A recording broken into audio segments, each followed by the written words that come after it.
The traditional way, is doing it using different weather apps to try to look at the conditions to do scheduling because we have a very short window to do a lot of work. So we have to be as efficient as possible, and we have, extreme weather up here that really affects our quality of work that we can do. Every site is required to track rain, and then we do track wind and temperature are the next biggest ones. Humidity is important in concrete curing and even in asphalt curing. It's not exactly curing, but the cooling process of that, understanding how the wind's cooling it and allowing traffic onto it and those types of things really gives a lot of data to allow the contractor to make decisions. So I was constantly being like a weather person for my crews as far as this is the conditions you're going to see, this is what we need to change, here's where I'm going to have you work because we could see a rain event here. And asphalt paving is one of the most sensitive construction processes out there. If you think about it, there's 300-degree mix that cools really fast. You can only get your compaction and quality when that mix stays warm.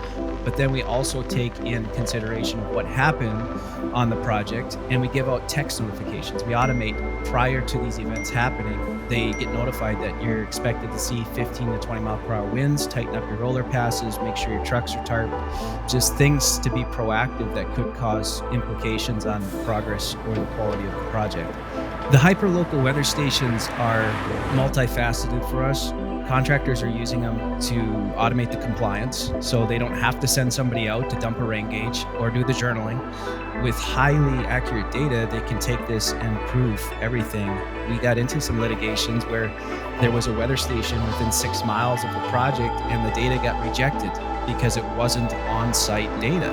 Well, we fixed that real quick by putting a station on-site.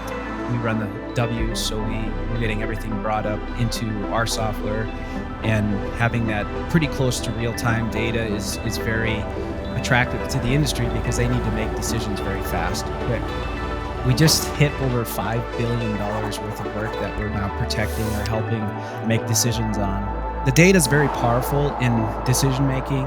It doesn't lie, right? I mean, it's what happened, and it solves so many questions that used to previously be there.